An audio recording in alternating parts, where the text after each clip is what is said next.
Okay, good morning, good afternoon, good evening, depending on the location and the time you're watching this video. Okay, so in this presentation, we just want to revise through this paper for Form 1, Mathematics 1. Okay, you know that in Zambia, under the competence-based curriculum, we have got two types of mathematics. There's mathematics 1 and mathematics 2. So basically, uh, mathematics 1 and mathematics 2. So mathematics 1 is basically for those doing non-STEM pathway. Then mathematics 2 is for those following the STEM pathway. All right, so here we want to look at mathematics 1 and the end of year examination, which this school had. Okay. Yeah, it had the 25 questions, two sections, section A and section B. Section A was multiple choice. So we are going to do just a few questions. All right, so uh 56, 58, 76, 0979, 67, 38, 09. These are our contacts. In case you would want to get in touch with us, you can easily contact us using those lines. Okay, so let's look at section A, which was multiple choice. It had 10 marks. Choose the correct answer and show it with a cross. Okay. Uh, the first one was, which of the following is a prime number? So the question is testing you on your understanding as a Form 1. It's important that you understand the different types of numbers. All right. So here it is testing your understanding of prime numbers. All right. So what is a prime number? A number that is basically divisible by only two distinct factors. That is a number 1 and the number you are looking at, the number under consideration. For example, 1. You look at 1, you only have one factor. All right. But if you look at 2, you may have your factors such as 1 and 2 in terms of positive values. Then 3, you have got 1 and 3. So this one, where we only have one factor, is not a prime number. If you look at 4, you have 1, 2, 4. So this has got 3 factors. So it is also not a prime number. A prime number should only have 2 factors. So if I look at 5, has 1 and 5, so that's a prime number. If you look at 6, 6 has 1, 2, 3, and 6. So this one is not a prime number. So such type of numbers are the ones that are referred to as prime numbers. Now, if you look at the first option, 4, 4 has got a lot of factors. You have 1, 2, 4, so it's not a prime, it's not a prime number. You look at 12, 12 has 1, 2, 3, 4, 6, and 12, not a prime number. You look at 17, you have 1 and 17 only. If you look at 15, you have 1, 3, 5, 15. So the only prime number here that was supposed to be circled is 17. So this should have been the option, the correct answer.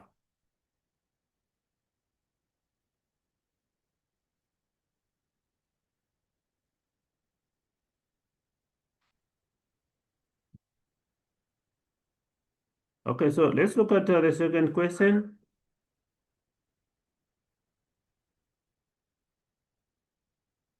Which statement about integers is true? A, the sum of two integer numbers is always positive.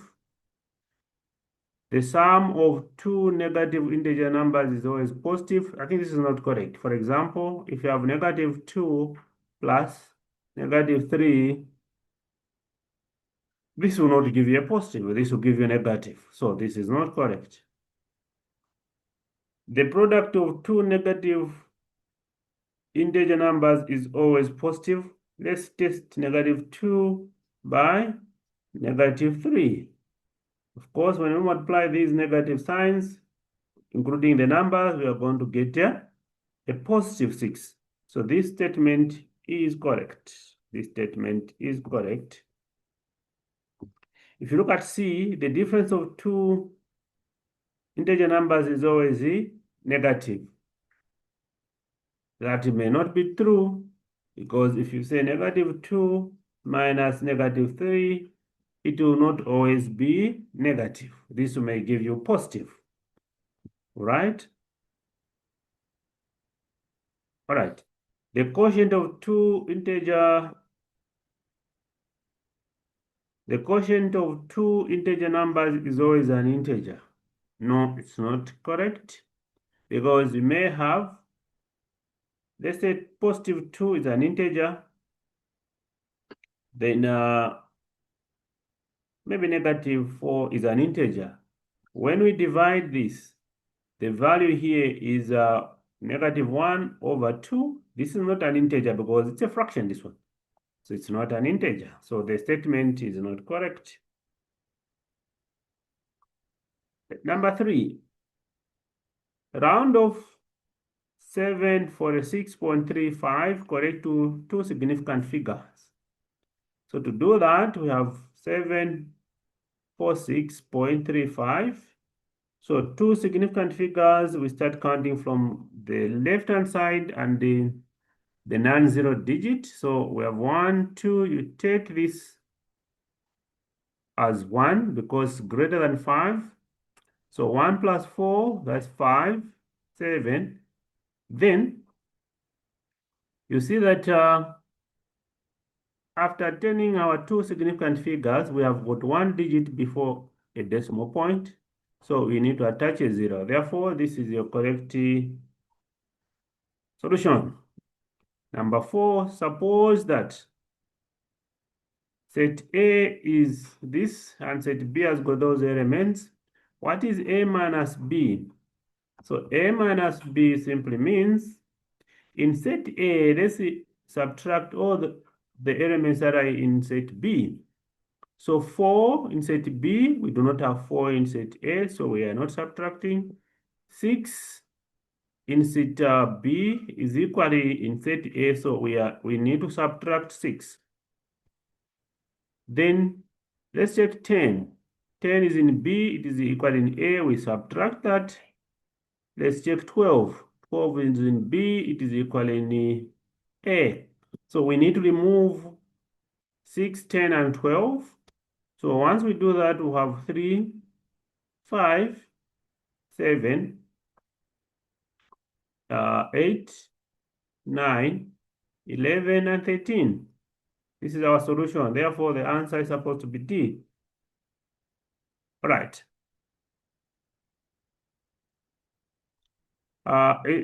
A simplified form of 3a minus 5b minus a minus 6b is, all right, so what the question is trying to do is to test your understanding of algebraic expression. You need to understand what terms are, what coefficients are, what variables are. Thereafter, you must check for like terms. So if you have like terms, you need to group them, rearrange, try to bring the like terms. Of course, you can do it direct, but it's important to avoid making mistakes. So we can rewrite this problem as 3a. So I'll check if at all there is a somewhere, okay? So I'll bring it here together with its sign. Then there is minus 5b minus 6b. So what does this give us? So if you're talking about a, it's the same as 1a here. If one can put your 1. Then you subtract these two. You say 3 minus 1, you get 2. But you have a here, so you keep your a.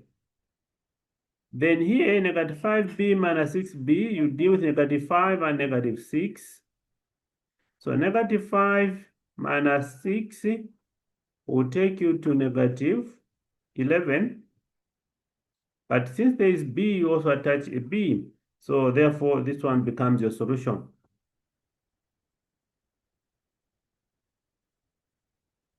Okay. Let's look at question 6.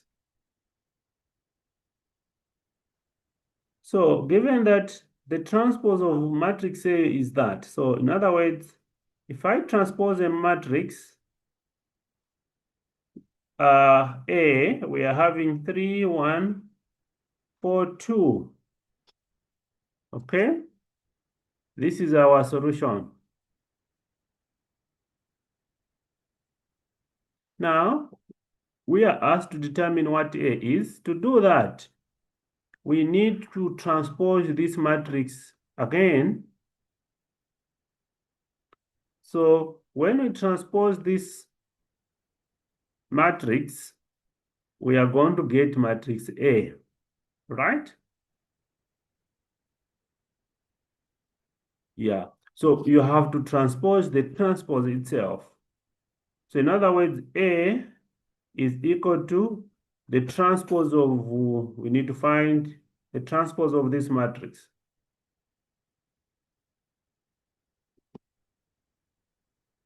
All right?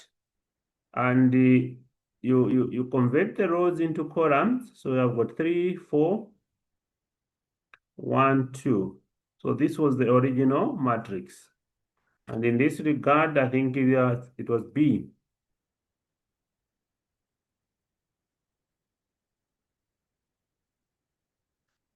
Okay, angles 8 degrees and 43 degrees are complementary. Find the value of x. So what do you mean by complementary angles? So these are angles that share a right angle. Angles on a 90 degrees. So if I have my right angle here, then I have a line like this. Let's say this is x, this would be your y. These two angles are complementary because when I add them, they'll give us 90 degrees. All right. So the question wants you to recognize that these two angles have a sum of 90 degrees. Therefore, when I say x degrees plus 43 degrees, it must give us 90 degrees. All right. And x degrees will be equal to, we can try to solve a basic equation. So x degrees is equal to 47 degrees. Since we just want x, it means x is 47. So x is 47.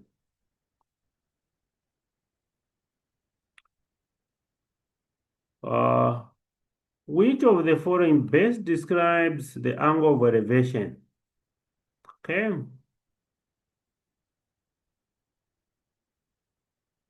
So the angle below the horizontal line, the angle above the horizontal line of sight, the angle between two walls, the angle made by a radar on the ground. So the correct definition of or description of an angle of elevation is B. It is from your eyesight going upwards, right? If you are able to observe my eyes, so when I'm looking into the camera like this, so I'm creating that horizontal line. The moment I twist my eyes up, that is the elevation. I come back, then twist down, that is depression. Okay? You can observe my eyes. So I'm maintaining the horizontal eyesight. All right? So I'll twist up now. So that is elevation. Come back to the normal line. Down, that is depression. So from the horizontal eye line going up, that is our elevation. All right. Number 9,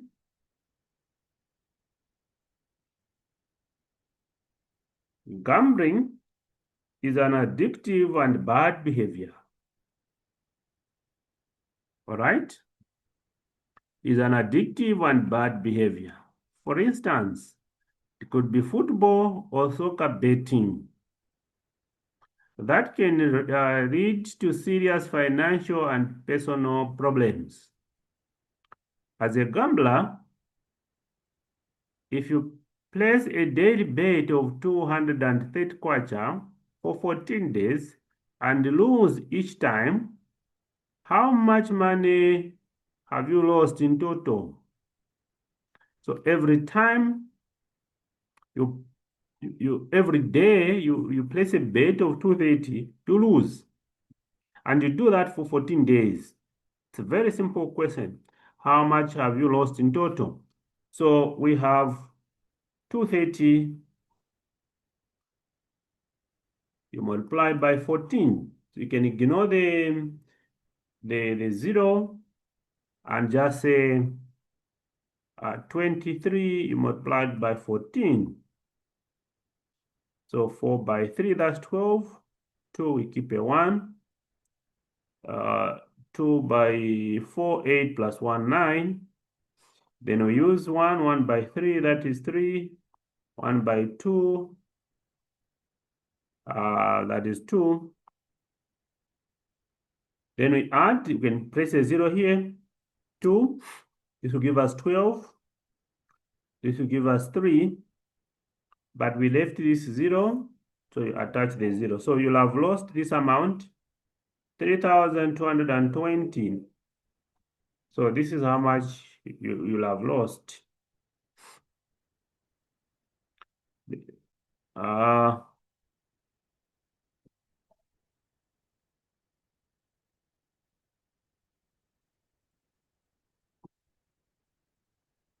Let's look at the 10th question, and that's where multiple choice ends. Joy, a Form 1 pupil at Kadere Day Secondary School, measures a piece of wire to be 4.2. So the measurement, this is what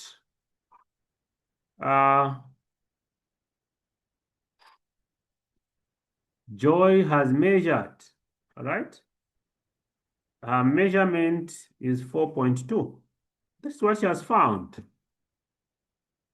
Now, here, let's look at the question. If the actual length of a wire, this is the actual length,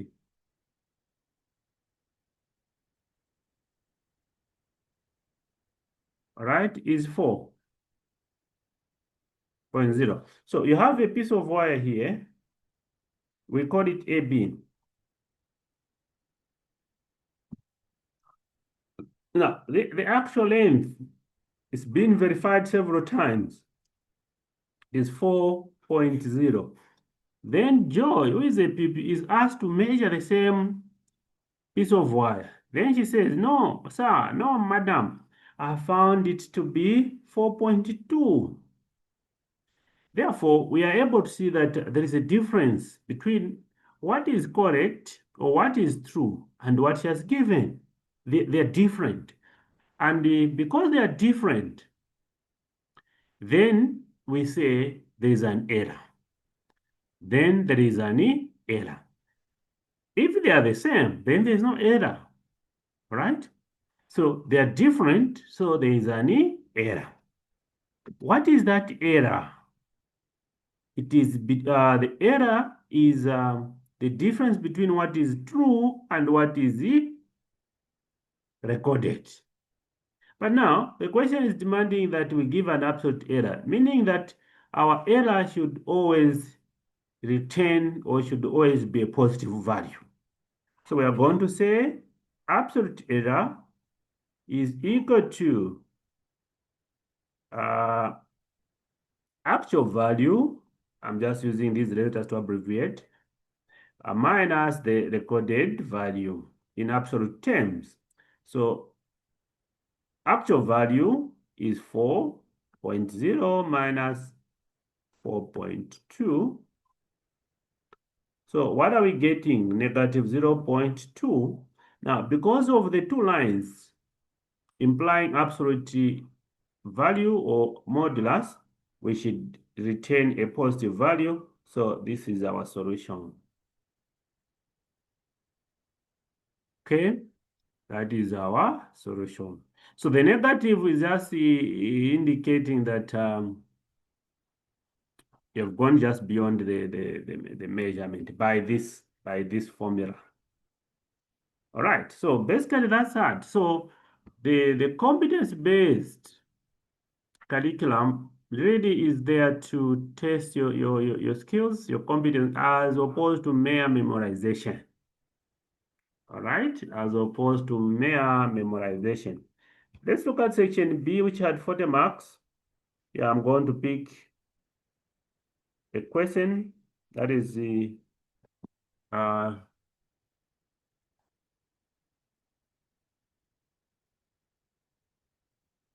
which does not have a lot of computations because I would want to end this presentation.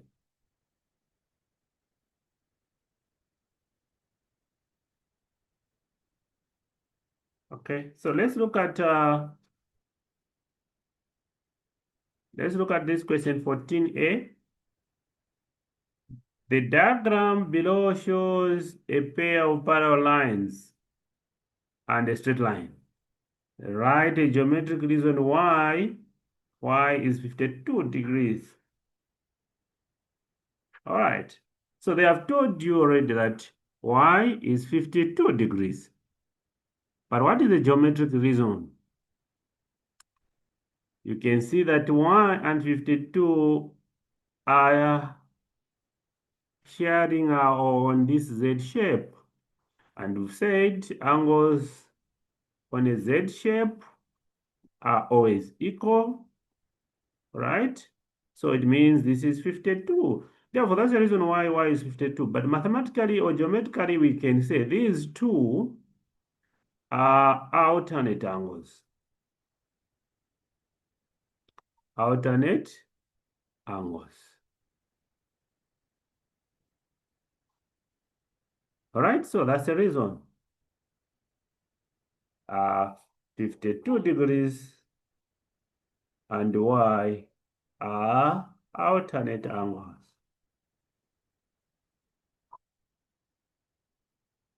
And therefore they are equal, okay?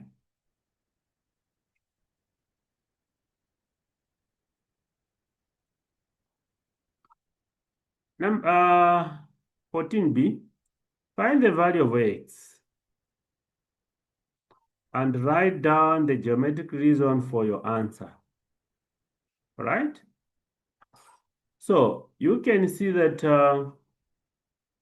these three angles are coming from this point. So if you have got a complete 10, we are going to get 360 degrees. So to get x plus 38 degrees. Okay, sorry for that.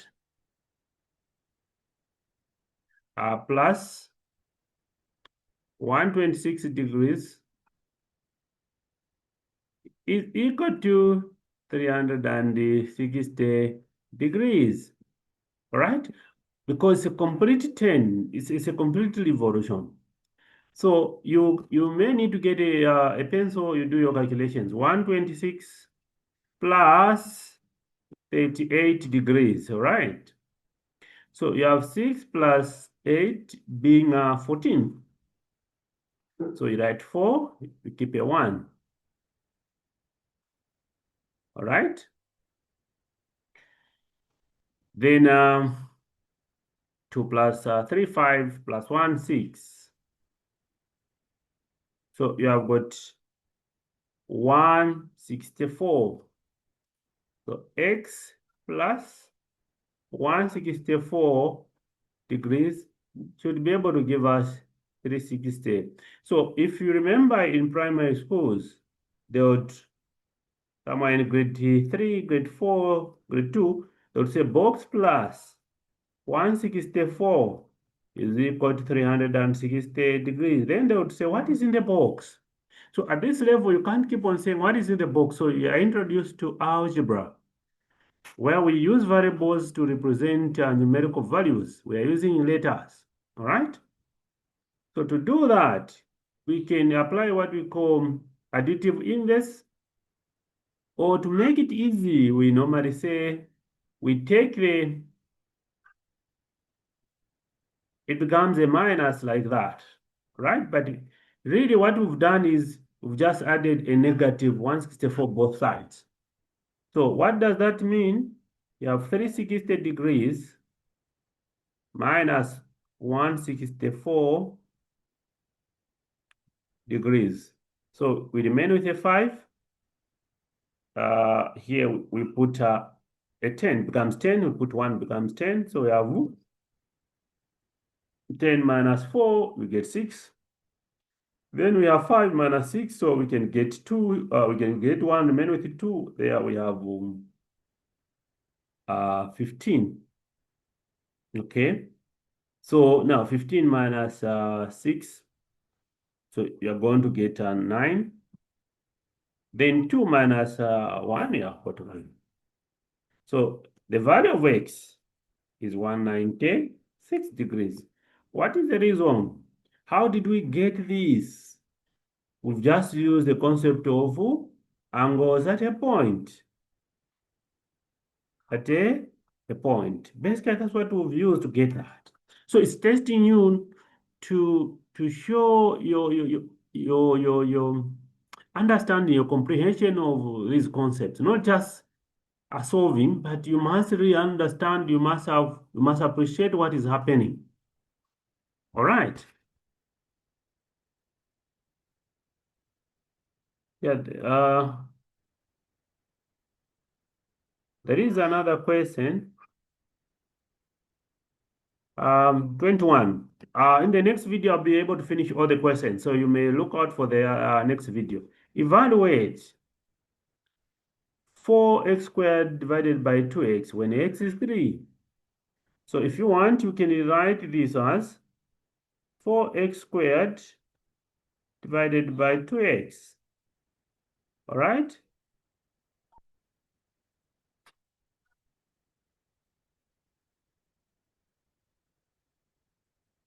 Okay, good. So now we are going to say, so 2 can divide into 4. So we are going to have 2 there. Now, this x squared, if you have a problem, it's the same as saying you're multiplying this by x, you're multiplying, break it down. You expand it, all right? Then we are saying these 2 there, 1 into 4, we have got 2. So here now I want to have what? X. So this x and this one will cancel out. So we have got 2 times the x. But x is what? 3. So we need to find that now. So we'll say 2 times 3. Therefore, the value, to evaluate means we need to get the value. We get 6. Okay, the last question. During a mathematics lesson, learners were discussing integers, right? From the list below, identify the number that is not an integer and give a reason. So it's basically testing your understanding, not just memorization. So we have numbers 45, negative 60, 3 over 5, and 4. So which one is a non-integer? 3 over 5. What's the reason? It's because it is a fraction. A fraction. By definition of an integer is a set of whole numbers, right? A set of positive and negative whole numbers. By that, we include a zero. Set of positive and negative numbers, including a what? A zero. So you have numbers such as 0, 1, 2, 3. All these are integers. Negative 1, negative 2, negative 3. Those are integers. But 3/5, which will give you 0.6, is not an integer because it's a decimal number, it's a decimal value. All right. So that's where we end for this presentation. Thank you so much. Please contact us if you would want to have lessons during the holiday. We provide effective online lessons, live lessons, not recorded lessons. You can contact us on 0978 56 58 76. This is for Mr. Phiri. 0979 67 38 09 for Mr. Mbondo Chaumba. Till next time, may God bless you. Bye-bye.